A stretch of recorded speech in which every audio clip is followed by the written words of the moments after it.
안녕하세요. 반갑습니다. 특허그룹 JMP의 박수영 변호사입니다. 오늘 시간에는 기술 이전과 기술 사업화에 대해서 말씀을 드리려고 하는데요. 많은 기업들이 어떤 기술력이라든가 특허를 자신의 차별점으로 삼기도 하지만 꼭 그런 거는 아니거든요. 사실 시장에서 제품이 잘 팔리고 매출을 달성하는 게 꼭 기술력으로만 할 수 있는 건 아니거든요. 광고가 잘 되고 마케팅이 잘 될 수도 있고 우연히 어떤 유명한 인플루언서라든가 이런 거에서 노출이 돼서 상품이 잘 팔릴 수도 있겠죠. 아니면 OEM 방식으로 OEM 회사를 운영을 하셔서 화장품 같은 거를 클라이언트의 요구에 맞춰서 이제 좋은 퀄리티의 생산 라인을 가지고 계셔서 그걸로 경쟁력을 발휘할 수도 있겠고요. 그래서 모든 업체가 꼭 기술이라든가 테크 스타트업, 뭔가 테크 기업이 될 필요는 없겠죠. 근데 기업이 성장을 하다 보면 어느 정도 결국 어느 순간에는 좀 기술력을 탑재해야 되는 순간이 오기는 합니다. 그래서 그런 순간이 왔을 때 내가 기술 베이스로 일으킨 사업이 아니라서 뭐 팀 빌딩이나 어떤 기업의 조직 내에 CTO라든가 기술 책임자도 없는 상태에서 어느 정도 투자를 더 받거나 어떤 기업을 성장시키기 위해서 기술을 더 보강해야 될 필요성을 느끼는데 어떻게 기술을 확보해야 될지도 모르겠고 어떻게 특허를 확보해야 될지도 모르겠는 기업분들도 상당히 많습니다. 어떻게 보면 그런 업체들의 경우는 매출은 뭐 2, 30억, 뭐 5, 60억, 100억까지도 나오고 있는데 더 성장을 하려고 하니 이제는 차별성이 필요하다. 그 차별성을 기술 그리고 특허에서 찾아야겠다. 이런 경우가 많다고 할 수 있겠습니다. 그래서 오늘 이 시간에는 이런 기업분들을 위한 대안의 하나로 기술 이전과 기술 사업화를 결부시켜서 소개시켜 드리려고 합니다. 일단은 기술 이전 그리고 기술 사업화라는 제가 새로운 워딩을 소개해 드렸기 때문에 그 워딩들이 어떤 건지를 일단 간단하게 소개를 해 드려야 될 것 같아요. 일단 기술 이전부터 알아보죠. 말에서 알 수 있듯이 기술 이전은 말 그대로 기술을 옮기는 것을 의미합니다. 뭐 다 거래라는 것이 그렇잖아요. 기술도 일종의 뭐 소유권의 대상일 수 있으니까 매매의 대상도 당연히 될 수 있는데요. 어떤 기술자, 발명자분들은 기술을 가지고 있지만 이거를 굳이 내가 사업을 해야 될 필요성을 못 느낄 수도 있고 하지만 되게 괜찮은 아이디어이기 때문에 누군가에게 팔고 싶다는 니즈가 있을 수 있겠죠. 또 한편으로는 아까 말씀드렸던 것처럼 기술이 필요한 기업부는 이제 내가 매출도 잘 나오고 시장에서 어느 정도 안착을 했는데 새로운 신제품을 개발하거나 좀 더 넥스트 스테이지로 가기 위해서는 기술력이 필요하다라고 생각을 할 수 있겠죠. 그래서 마침 기술 이전에 대한 양도에 대한 니즈가 있는 발명자와 기술 양수에 대한 니즈가 있는 기업가가 만나서 기술을 서로 사고 파는 것, 그게 기술 이전이라고 할 수 있을 것 같습니다. 특허 이전이라는 것은 기술 이전의 한 갈래라고 할 수 있는데요. 일반적으로는 기술이라는 것은 말 그대로 기술이죠. 무형의 것 그 자체이기 때문에 기술을 사고 판다는 것 자체가 성립하기가 쉽지가 않아요. 그 사람이 그러니까 발명자가 아예 그 기업에 소속이 돼서 내가 가지고 있는 기술 일체를 그 기업의 노하우가 될 때까지 전달하거나 가르치지 않는 이상에는 사실 기술만 딱 떼서 판다는 게 거의 힘들거든요. 그렇다 보니까 기술 이전이라는 것은 대부분은 특허 이전과 거의 맞물리는 형태로 돌아가는 것이 일반적입니다. 그러니까 기술이라는 것을 특허로 구체화를 한 다음, 특허라는 것은 권리이기 때문에 사고 팔고 이걸 특허청에 등록을 하면 훨씬 더 명확한 권리의 대상이 될 수도 있거든요.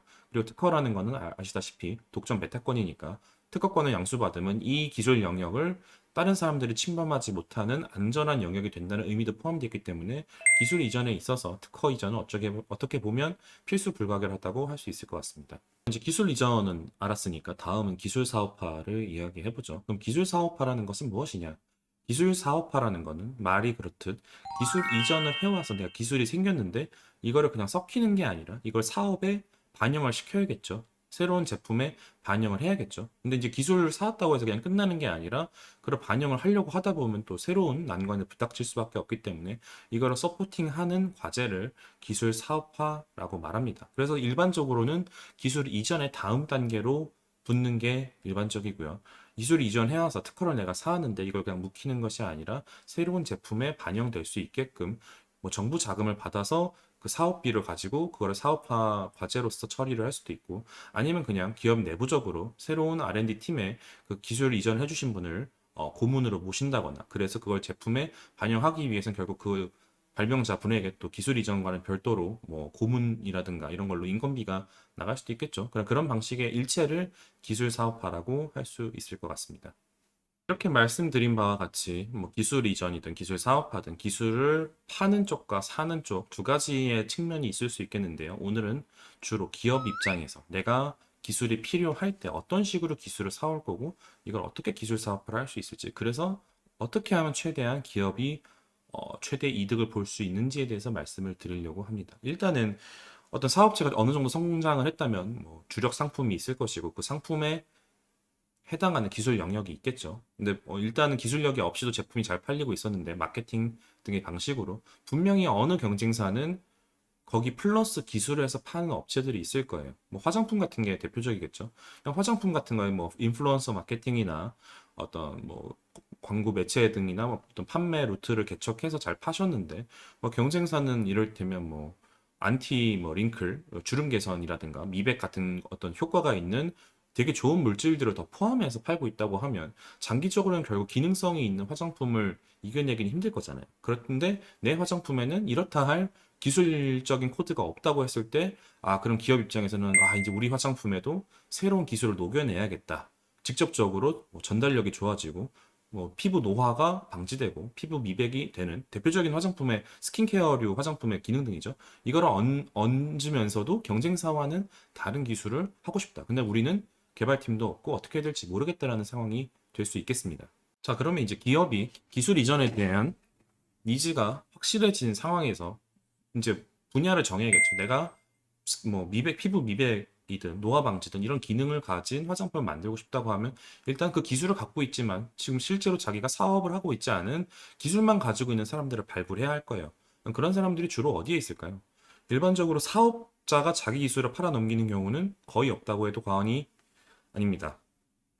그 사업가들은 자기 사업을 위해서 했을 테니까요. 하지만 이 세상에는 자기가 사업을 하려고 하지 않아도 되게 많은 좋은 기술들을 개발하는 조직들이 많이 있죠. 대표적인 게 대학교, 그리고 연구소가 있겠죠. 그래서 대학교 교수님들이라든가 연구소에 소속되어 있는 연구원님 같은 경우는 그것을 업으로 하시는 분들이기 때문에 자신의 명예라든가 지식적인 탐구라든가 그게 어떤 산업 발전에 도움이 될 수 있기 때문에 기초과학 연구를 엄청나게 하시고 그 결과로 항상 논문도 제출하시지만 대부분은 특허도 함께 특허도 같이 확보하시는 것이 일반적입니다. 근데 특허라는 건 사실은 돈이 꽤 많이 드는 분야거든요. 논문이라는 거는 처음에 논문 신청하면서 논문 심사비라든가 이런 걸 내면 끝이지만 특허는 뭐 변리사 수수료, 특허청 관람료, 등록이 된 다음에도 매년마다 특허 유지료를 내야 됩니다. 그렇다면 대학교라든가 산업체와 같이 자체적으로 수익을 만들어내는 것들이 강한 조직들은 아니잖아요. 근데 되게 높은 인건비에 되게 높은 수준의 인력들이 되게 많이 밀집되어 있어서 기술들을 쏟아내고 있단 말이죠. 그럼 그 조직들은 그 쏟아낸 기술을 가만히 놔둘 수도 없기 때문에 다 일반적으로 특허화를 하는데 그렇기 때문에 그런 조직들의 특허에 대한 유지료, 특허를 그 유지하고 지탱하는 것만으로도 상당히 힘들어요.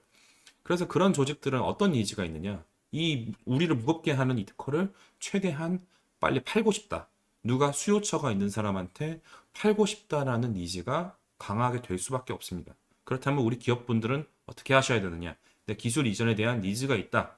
그러면은 제일 먼저 하셔야 되는 게 대학교 또는 연구소에서 내가 관심 있는 기술 분야의 특허를 확보하고 있는 사람을 찾아내고 사고 싶은 특허를 찾아내는 거죠. 그럼 찾아낸 다음에는 어떻게 할까요? 찾아낸 다음에는 이제 사고 싶다고 의사타진을 해야겠죠. 그러면은 그 기술을 보유하고 있는 대학교의 교수님에게 직접 컨택하셔도 되고, 그 기술을 실제적으로 이전하거나 사업화하는 과제들은 보통 산학협력단에서 수행하고 있습니다. 그래서 산학협력단 측으로 무작정 메일을 보내서 나 이 특허 사고 싶은데 얼마냐? 판매하고 있냐? 라고 타진해 보셔도 됩니다. 일반적으로 이런 기술 이전의 절차들이 그런 식으로 시작이 돼요. 그게 대단히 합리적인 방식이고 그때부터는 이제 딜이 시작되는 거죠. 마찬가지로 공공연도 그 공공연에 타진을 하셔서 내가 이 특허에 관심이 있는데 이게 판매 가능한 특허인지 가격은 얼마나 되는지를 물어보실 수 있겠습니다.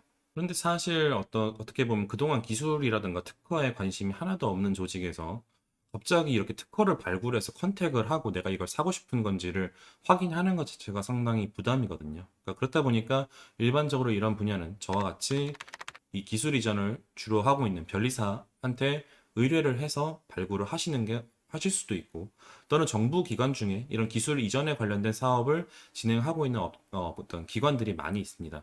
가장 대표적으로는 발명진흥회가 있고요. 또 발명진흥회 산하에 각 지자체별로 있는 지식재산센터, 그리고 테크노파크와 같은 조직들이 기술 이전이라든가 기술 사업화에 대해서는 상당히 전문적인 지식을 갖고 있는 경우가 많습니다.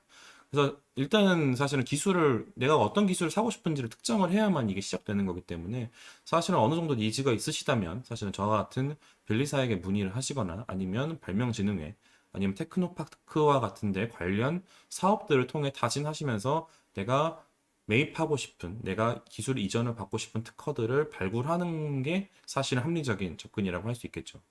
조금 이야기가 길어지고 있기 때문에 이번 시간에는 기술 이전 정도에 대한 걸로 마무리를 일단 해야 될 것 같은데요. 그래서 이제 기술 이전 같은 경우에는 결국 제일 관심 있는 거는 비용이겠죠. 이걸 얼마의 이전을 받아야 합리적인 금액인가.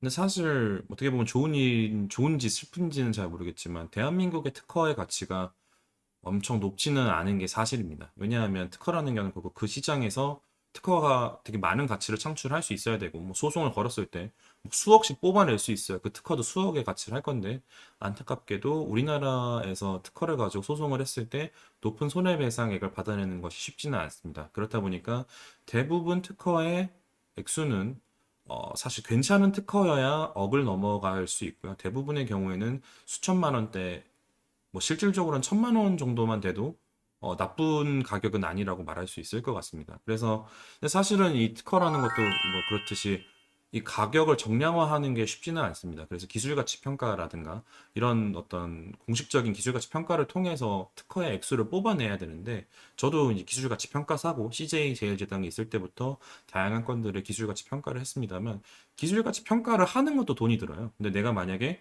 1,000만 원짜리 기술을 살 건데, 결과적으로 1,000만 원짜리인 게 판별이 됐는데 기술 가치 평가도 수백만 원씩 하기 때문에 300만 원을 들여서 1,000만 원짜리 기술을 검증한다는 게 사실 조금 쉽지 않은 일이거든요. 그렇다 보니까 기술 가치 평가를 할 정도면 수억 대가 예상되는 높은 액수로 딜이 될 것 같은 건에 대해서 하는 경우가 많고, 수천만 원, 뭐 수백만 원대의 소액에 대해서 사실 기술 가치 평가를 한다는 게 사실은 현실적으로 쉽지는 않습니다. 그렇다면 어떻게 딜을 할까요? 이게 약간 전통시장에서 딜하는 거랑 비슷해집니다. 아, 나 이거 특허 사고 싶다. 나 500만 원밖에 없다. 500만 원에 팔아라. 그러면 이제 대학교라든가 산학이라든가 공공연에서 말도 안 되는 소리 하지 마세요. 적어도 1,500원 받아야겠습니다. 아, 그러면 1,000에서 딜 하시죠. 좀 더 쓰시죠. 이런 식으로 조금 고급스럽지는 않은 방식으로 딜이 되는데, 이게 어떻게 보면 현실이고, 그렇게 세트를 하다 보면 1,000만 원 수준에서 어떤 결정되는 경우가 실무적으로는 많다고 할 수 있을 것 같습니다. 자, 그래서 결과적으로 이제 가격 딜이 됐다고 하죠. 그럼 그 다음부터는 일사천리입니다. 그 가격으로 기술 이전 그리고 특허 이전을 하겠다는 계약서를 작성하시고요. 그 계약서에 따라서 특허권을 이제 양도인으로부터 받아서 양수인 쪽으로 이전 받으시면 됩니다. 특허권 양수에도 소정의 비용은 발생을 하는데, 아무래도 이제 특허 전체 매입 비용보다는 싼 경우가 많기 때문에 무시되기 쉽지만, 대략적으로 특허 이전 비용만 그래도 4, 50만 원 정도는 발생한다고 보시면 될 것 같고요. 그거를 누가 부담하는지는 뭐 계약을 잘한다면 상대 측에서 부담하게 할 수도 있겠지만, 일반적으로는 양수 받는 쪽, 돈을 내는 쪽에서 거기까지 부담하는 경우가 많습니다. 그래서 이렇게 특허를 받아오게 되면 일단은 기술 이전은 완료가 된다고 볼 수 있고요. 그러면 이제 기술 이전을 받을 때 이게 아까도 말씀드렸듯이 일반적으로 하면 작게는 수백만 원, 보통 1,000만 원에서 1,500만 원, 이 정도로 좀 1,000만 원대에서 많이 움직이게 되는데, 그 비용들이 사실은 만만치는 않거든요. 그래서 그거를 조금이라도 어떤 정부 사업으로 보전받을 수 있으면 좋겠죠. 그래서 그런 사업들이 이제 정부에서 아까 말씀드렸듯이 발명진흥회, 테크노파크, 지식재산센터, 그리고 각종 스타트업 관련된 사업들이 많이 있잖아요. 뭐 초창패도 있을 수 있고, 뭐 창업 디딤돌도 있고, 뭐 여러 가지 사업들, 뭐 팁스에 뭐 되셨을 수도 있고요. 그런 사업비로 기술 이전 사업비도 마찬가지로 처리할 수 있으셔서, 사실 이 정도 단계에 있으신 기업 같은 경우는, 그러니까 아까 말씀드렸듯이 기술 이전에 니즈가 있으신 기업 같은 경우에는 이런 사업을 따내는 것이 생각보다 어렵지 않을 수도 있고요. 아니면 기존의 매출 금액이라든가 이런 비용들로 처리할 수 있는 경우가 상당히 많이 있습니다. 그래서 이렇게 하시게 되면 그 전까지는 이 업체에는 아무 기술도 없었고, 뭐 어떤 R&D 조직이라든가 이런 게 없었는데, 특허 하나를 가져오게 되면, 이를테면 뭐, 예를 들어서 K대에서 기술을 이전했다고 해보시죠. 그러면은 그다음부터는 이 기술, 이 업체에 적용되는 제품에 대해서는 K대의 특허 기술이 접목된 제품들이 나올 수 있게 되는 것이고, 앞으로 기술 개발을 할 때 그 K대에서 기술 이전을 하셨으니까 일종의 연결고리가 생겼다고 할 수 있습니다. 그쪽에 교수님이라든가 그쪽에 연구실과 연결 관계가 생겼다고 할 수 있겠죠.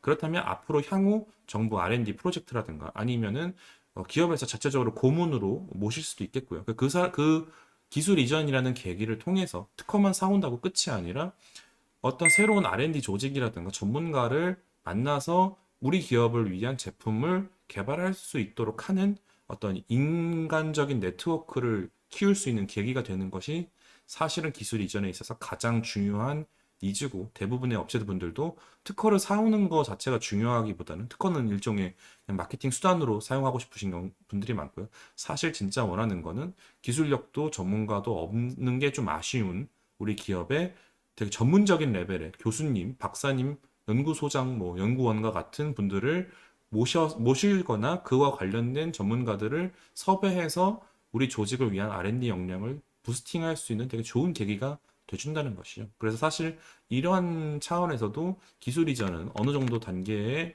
올라선 기업, 그리고 기술력으로 그동안 차별화하지 않았던 기업이라면 꼭 한번 해볼 수 있고, 좋은 경우에는 사실 정부 사업비라든가 관련 지원 비용으로 거의 내 돈을 들이지 않고서도 특허만 사오면서 인적 네트워크도 형성할 수 있는 아주 좋은 기회라고 할 수 있습니다. 오늘 조금 강의가 아니죠. 오늘 좀 유튜브가 길어져서 기술 사업화와 관련된 이야기는 좀 더 다음 시간에 풀어보도록 하겠습니다. 감사합니다. 저는 특허그룹 JMP의 박수영 불디사였습니다. 다음 시간에 뵙겠습니다.